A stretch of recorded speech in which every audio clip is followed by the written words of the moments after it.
Amnesty International. Vous connaissez peut-être de nom, mais pas vraiment dans le fond. Si on vous demande, vous dites que c'est une ONG qui milite pour la défense des droits humains partout dans le monde. Mais est-ce que vous savez comment elle se bat? Pour quelle cause? Avec qui? Est-ce que vous connaissez les histoires humaines et les vies défendues derrière le logo jaune à la petite bougie entourée de fils barbelés? Moins sûr. C'est pour cette raison qu'on a décidé de créer ce podcast, pour donner une voix et de l'écho à ces combats, pour vous raconter comment Amnesty International se bat, entre autres, pour libérer des personnes détenues arbitrairement par les autorités de leur pays, pour faire respecter les droits des personnes LGBTI là où ils sont menacés, ou encore pour légaliser le droit à l'avortement là où il est interdit. Amnesty International change des vies. Amnesty International change des lois. Autour d'un principe simple, on se bat ensemble, on gagne ensemble. Bienvenue dans We Made It. Comment ça va, maman? Est-ce que tu vas bien? Tu me manques beaucoup, beaucoup. Aujourd'hui, je vais te chanter une chanson qui s'appelle « Si la distance s'allonge ». Épisode 3. Les petites gouttes d'eau. En décembre 2020, un an après le début de la détention de Solafa Magdi, son fils Khaled, 7 ans, lui adresse ce message et cette chanson d'espoir. C'est l'enfant qu'elle a eu avec Hossam El Sayad, son compagnon, photoreporter emprisonné en même temps qu'elle. Ce message d'espoir, Amnesty International n'aura eu de cesse de le propager grâce aux contributions de tous les militants et militantes. Les campagnes de libération menées pour Rami Chat et Solafa Magdi montrent 2 modes d'action parallèles. Une mobilisation internationale et dans la durée pour Rami, et une mobilisation dans l'urgence, avec une fenêtre de tir réduite et plus ciblée pour Solafa. Dans les 2 cas, l'envoi de milliers de lettres aux autorités a permis de maintenir la pression jusqu'à leur libération. Pour Solafa, très rapidement, on a compris qu'il y avait un degré d'urgence à se mobiliser sur un temps court et massivement, puisqu'on avait des nouvelles extrêmement inquiétantes de son état de santé. On savait qu'elle subissait des traitements inhumains en prison, que sa santé se dégradait très très rapidement. Donc là, on a enclenché ce qu'on appelle une web app. Donc c'est une mobilisation en ligne massive, très rapide, très ciblée sur un temps court, où là, on demande aux militants et aux militantes de se mobiliser et d'envoyer un message aux autorités, en l'occurrence ici égyptiennes, pour demander effectivement la libération de Solafa. Et ça a fonctionné puisqu'en quelques jours, en quelques semaines, les autorités égyptiennes ont reçu des milliers et des milliers de messages demandant sa libération. Pour Rami, c'était un peu différent, puisque même s'il a été aussi emprisonné sur des motifs tout à fait fallacieux et dans le cadre de la répression égyptienne qui a aussi touché Solafa, sa situation personnelle, sa trajectoire était un peu différente et le fait qu'il soit marié à une citoyenne française fournissait un levier supplémentaire de pression sur les autorités françaises. Donc là, on s'est inscrit dans une campagne un peu plus longue. Il a fallu d'abord convaincre les autorités françaises, aller chercher les députés un par un, faire grossir la mobilisation parlementaire pour pouvoir faire pression sur l'exécutif, et ça prend du temps. Et puis, à certains moments, il y a eu des temps forts de mobilisation, le lancement d'une pétition juste avant, justement, l'échéance des 2 ans de détention arbitraire. Et donc là, on a dû effectivement travailler en ajustant la stratégie en fonction des réponses qu'on avait des autorités françaises ou des autorités égyptiennes. Donc c'est pas le même type de mobilisation, et c'est aussi ce qui est très important à définir quand on est sur ces campagnes pour faire libérer des prisonniers d'opinion, c'est qu'on doit être sans cesse en train d'ajuster notre stratégie, de voir quel est le contexte qui va fonctionner. Des fois c'est très visible, des fois le travail se fait en off, en coulisses, de pression, et puis quand c'est pas suffisant ou quand ça me semble pertinent, là on va aller sur le domaine public et on va soit dénoncer, soit interpeller, soit visibiliser. Et donc c'est ce travail-là qu'Amnesty, avec les autres organisations qui ont participé à ces campagnes-là, a essayé de mener. Ce qui nous a aidés, ce sont les campagnes qui ont été menées par Amnesty International. Après l'envoi de 6000 lettres et courriels au régime égyptien et au procureur général, afin de revoir toutes les violations des droits humains et les arrestations illégales. Je voudrais leur dire à Amnesty que je leur dois beaucoup. Ils étaient à notre côté quand on avait vraiment besoin d'eux. Pour Rami Chat et sa femme Céline Lebrun-Chat, les lettres ont aussi été un moyen de continuer à se dire des choses, à être présent dans une relation mise en pause du jour au lendemain. Céline l'affirme sans se cacher, c'est l'amour qui lui a permis de trouver la force de se battre au quotidien pendant les 2 années et demie de séparation. Dans sa cellule surpeuplée, ces lettres ont permis à Rami de tenir. Rami, my love, you're not here with us, so Christmas isn't really Christmas. It's dark outside. The Christmas tree is lighting the living room. My mom also put a candle in the candle holder from our wedding. Alors Noël, ce n'est pas vraiment Noël. We chose the menu for tonight. C'est sombre dehors. Le sapin éclaire le salon. Except for the foie gras. Ma mère a mis une bougie dans le chandelier de notre mariage. Nous avons choisi le menu de ce soir et de demain en pensant à toi et à ce que tu aurais aimé manger. Sauf pour le foie gras, j'ai décidé que je ne voulais plus de foie gras parce qu'après avoir regardé des vidéos, j'ai dû admettre que c'était de la torture. Alors nous n'avons pas acheté de foie gras. Ma mère est à côté de moi en ce moment. Elle me dit qu'elle pense à toi souvent, qu'elle t'aime énormément et qu'elle espère qu'en 2020, nous fêterons Noël ensemble. Nous pensons à toi à chaque moment. Comme tu t'en doutes, elle ne pouvait pas finir ce qu'elle voulait dire. Tu sais à quel point elle est émotive. Alors elle est en train de pleurer maintenant. Elle pleure chaque fois que nous parlons de toi. Tu me manques terriblement, mais je suis heureuse que ta visite hebdomadaire soit demain. Alors tu pourras recevoir cette lettre et fêter un petit peu Noël avec moi, avec nous, ta femme, ta partenaire de vie et ton amoureuse, Céline. Ton rire me manque. Ton sourire, ton air rêveur et ta force aussi. Notre vie quotidienne me manque. Te serrer dans mes bras quand je veux, te regarder dans les yeux et sentir la chaleur de tes câlins me manque. Je t'aime tellement. Ce qui m'arrive et ce qui t'arrive me bouleverse. Mais je suis encore plus bouleversé par ce qui t'arrive à toi. Je suis très préoccupé par le futur. Je suis sûr que l'on va être fort et que notre amour résistera. Je t'aime. Rami, prison de Tora, le 4 février 2020. De l'autre côté des barreaux, pour celles et ceux qui sont libres, la motivation ne faiblit pas malgré les obstacles. Les pressions politiques semblent inefficaces sur Abdel Fattah al-Sisi, mais Amnesty International et ses partenaires continuent le combat inlassablement, porté par l'investissement des militants et des militantes. Sur la base de cet engagement, Amnesty International agrège toutes les démarches et la campagne de libération se construit. L'idée, ça va être de sensibiliser l'opinion, de maintenir l'attention sur des cas et des situations qui, malheureusement, on l'a vu, peuvent s'inscrire dans la durée, et puis d'essayer de trouver des leviers de changement pour précisément faire libérer ces personnes qui n'ont rien à faire en prison, et puis que ces libérations, qui sont des victoires immenses, servent d'autres libérations et enclencher comme ça quelque chose de positif, puisque on le sait, si on parle de l'Égypte, on parle de dizaines de milliers de prisonniers d'opinion. C'est compliqué de faire une campagne et de maintenir cette campagne dans la durée pour toutes ces situations-là. Mais en se mobilisant sur des cas particuliers, en obtenant des victoires comme celle de Rami Chat ou de Sulafa Magdi, on espère ouvrir la voie à d'autres libérations et plus de victoires. Donc voilà l'idée en fait de ce travail de plaidoyer, d'interpellation, de mobilisation pour obtenir des changements et que ça serve un maximum de personnes. Derrière les lettres et l'interpellation des autorités et de l'opinion publique, il y a donc un travail de relance continuel.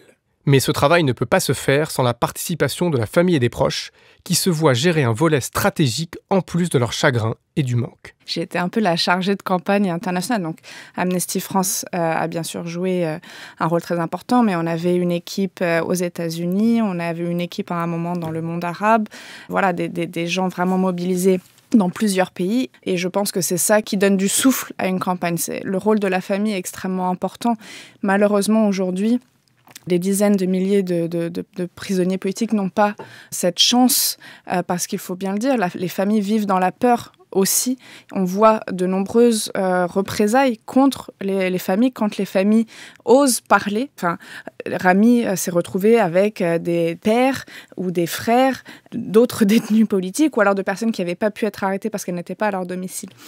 Pendant toute cette campagne, j'ai été la voix de mon mari et aussi la voix des familles qui n'ont pas ce privilège de pouvoir s'exprimer librement sans craindre pour leur vie. Et aujourd'hui, avec Rami, grâce à sa libération, ce qu'on espère, c'est pouvoir continuer à porter leur histoire.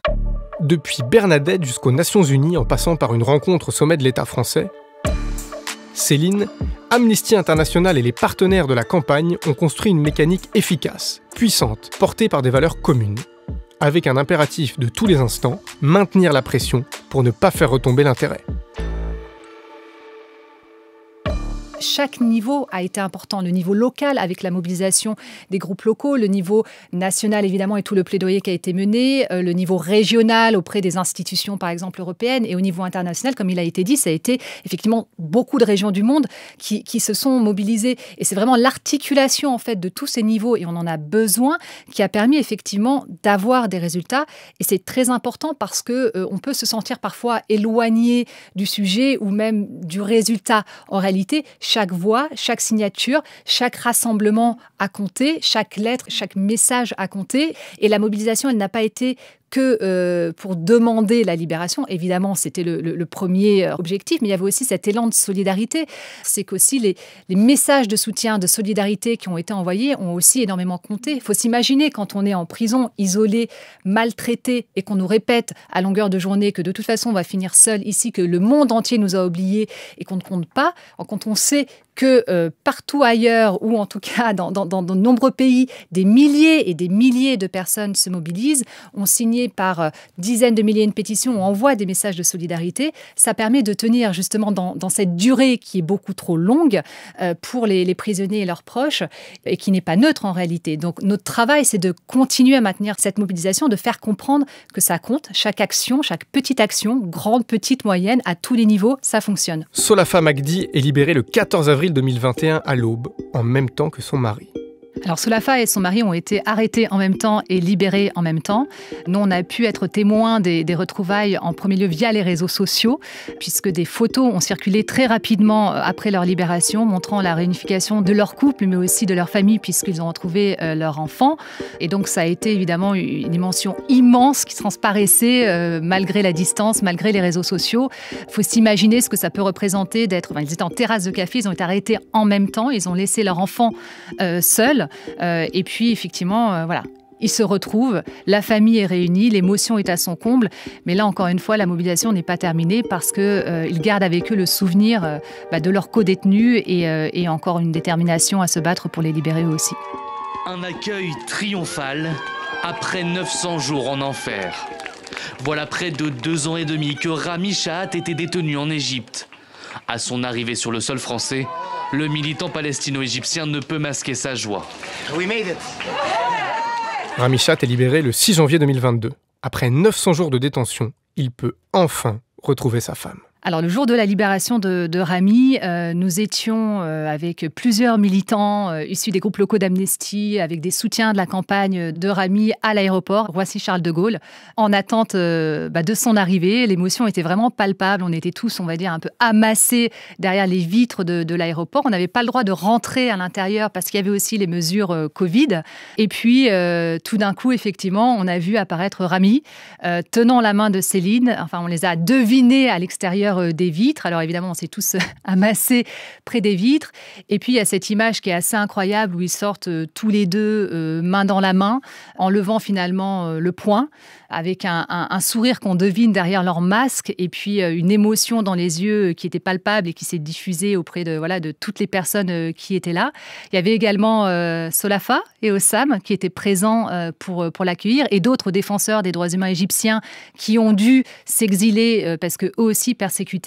Donc on était tous aussi un peu pendu aux lèvres de Rami. On ne savait pas dans quel état on allait le retrouver après tout ce qu'il avait subi. Et puis, voilà, tout le monde s'amasse autour de lui. Le silence se fait, littéralement. Il prend la parole. Et là, je pense qu'on a tous été complètement ébahis de voir la détermination, la combativité qui passait dans les premiers mots qu'il a prononcés, évidemment, pour remercier les soutiens. Remercier Céline en premier lieu, mais toutes celles et ceux qui s'étaient mobilisés pour lui.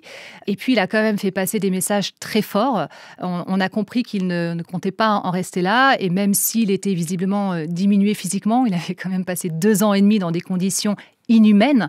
Les mots qui sortaient de sa bouche étaient extrêmement forts, et je pense ont touché toutes les personnes qui étaient là. Donc ça a été un moment d'une intense émotion, difficile à décrire effectivement, mais on espère vivre d'autres moments comme ça. 2 ans et demi plus tard, je suis toujours aussi déterminé à continuer. Je continue mon chemin. J'exige la libération de mes amis et de mes camarades des prisons égyptiennes. J'exige le respect des droits humains en Égypte. J'exige une Palestine libre. Cela va continuer et ils ne nous arrêteront pas avec ce qui s'est passé. Si la mobilisation a porté ses fruits, les destins victorieux de Solafa et de Rami ne sont que trop rares. Nous pouvons prendre l'exemple de notre libération avec Rami et avec d'autres, mais très peu d'autres journalistes en Égypte ont été libérés. Cela a été le résultat de campagnes internationales quand même, qui ont été lancées. Donc, il est nécessaire de parler des détenus et des violations de leurs droits. Nous avons un grand besoin de cela. Toutes les organisations locales et internationales concernées par les droits de l'homme et par les journalistes, nous les invitons à nous soutenir d'une façon plus ferme en Égypte. Et je souligne que le soutien interrompu ou qui va et vient parfois fait l'effet contraire, si vous voulez, par rapport aux détenus. Nous avons besoin de nombreuses campagnes pour montrer ces violations contre les détenus, hommes et femmes, notamment dans les prisons. C'est très clair. Les activistes pour la liberté d'expression et d'opinion, c'est nous. Et nous avons été opprimés par les mêmes outils, par le même régime. Et nous, tous les deux, nous avons eu la chance d'avoir eu le soutien de nombreuses personnes et notamment d'Amnesty International. Ceci a permis des pressions sur le régime égyptien pour qu'il nous libère. Nous, tous les deux, nous sommes déterminés à continuer notre lutte pour libérer tous les détenus politiques en Égypte. Mais aussi mettre en exergue toutes les violations des droits de l'homme en Égypte. Pour Amnesty International, pas question de se reposer sur ses lauriers. Ces 2 victoires doivent en appeler d'autres. Tout notre travail consiste à faire en sorte que toutes les victoires servent d'autres victoires. Effectivement, ça nécessite de pouvoir savoir ce qui va marcher quand, à quel moment il va falloir mettre un coup de pression, un éclairage, une mobilisation. Surtout, ces 2 victoires ont un effet boule de neige. Elles prouvent à toutes celles et ceux qui souhaitent s'engager que quand on se bat ensemble, on gagne ensemble. J'ai rencontré quelqu'un dans une autre activité qui me dit « Ah, mais dis donc, mais j'ai su, là, le prisonnier dont tu t'occupais, Rami, il a été libéré, etc. » Et je me suis dit, maintenant, avant, je leur cassais un peu les pieds quand je voulais leur faire signer quelque chose. Et maintenant, ils se disent « Ça porte !» Et si ça porte, c'est aussi parce que l'engagement est intergénérationnel. L'exemple du groupe militant de la fac de Nanterre est parlant. Bernadette y appartenait déjà au début des années 80 et il a joué un rôle important dans la campagne pour la libération de Rami Chat, avec des agoras chaque samedi devant le théâtre des Amandiers. Le groupe d'Amnesty de Rennes et les autres groupes de la région de France Nord-Ouest ont également été très actifs. Une des leçons de cette victoire collective, c'est que la jeunesse a été présente. Ça veut dire que chacun peut s'engager quand on dit « mais j'ai pas le temps » ou « j'ai pas » ou « je sais pas » ou machin. Chacun peut s'engager à son niveau, avec ses compétences, en faisant une affiche, n'importe quoi. C'est les petites gouttes. Les petites gouttes d'eau. Des petites gouttes d'eau nécessaires. Car derrière Solafa Magdi et Rami Chat, ils sont des dizaines de milliers à attendre leur libération. Il y a plus de 60 000 détenus politiques en Égypte. Il n'est pas possible de mener des campagnes individuelles pour chacun d'entre eux. Donc il est nécessaire de changer les règles du jeu. Et il nous faut hausser la voix et utiliser les différents moyens de pression contre le régime dictatorial en Égypte. Vous pouvez demander à vos représentants au Parlement ou à l'Assemblée nationale pour vraiment faire bouger les choses. Il est de notre responsabilité morale et éthique de protéger les droits de l'homme en Égypte. il est dans l'intérêt de l'Europe à long terme que la situation sécuritaire en Égypte change avec le temps. En conclusion, ce qu'Amnesty International a contribué à accomplir, elle souhaite le refaire, partout où ce sera nécessaire. Ce que montre la libération de Rami Chaat, ce que montre la libération de Solafa Magdi, c'est la force de la mobilisation collective, justement. Et donc ce sont des victoires qui doivent nous encourager à être encore plus exigeants, encore plus ambitieux. On sait très bien que c'est un combat qui est long, de longue haleine. On est extrêmement conscient de l'ampleur de la tâche. Le bilan de l'Égypte en matière de droits humains est catastrophique, donc il y a beaucoup de problématiques à traiter, des problématiques de fond, mais on est aussi extrêmement déterminés et toutes nos campagnes et ces libérations nous invitent à continuer pour continuer le combat ensemble et obtenir des victoires. Mais je me dis que entouré de gens comme Katia, Bernadette, on a beaucoup plus de chances de réussir à porter et à gagner ces combats. La libération de Rami m'a apporté au niveau personnel un grand répit et elle a apporté à beaucoup, je crois, de l'espoir. Et donc on va bâtir sur cet espoir pour que d'autres familles connaissent le bonheur qu'on connaît, Rami et moi, de se réveiller tous les matins l'un à côté de l'autre. Les histoires de Rami Chaat et Solafa Magdi nous montrent qu'il faut continuer à nous battre. Avec de la résilience et de la solidarité, la mobilisation fonctionne. Sans angélisme, mais avec détermination, tout est possible. We Made It est un podcast d'Amnesty International. Si vous avez aimé ce podcast, n'hésitez pas à vous abonner et à en parler autour de vous. Vous pouvez aussi nous suivre sur notre compte Instagram Amnesty France et sur tous nos réseaux sociaux. Production Tanguy Bloom et Nicolas Fouché, réalisation Thomas Beau, générique Enfants sauvages, avec la participation de Rami Chaat, Céline Lebrun-Chaat, Solafa Magdi, Katia Roux et Bernadette Guiglielmoni.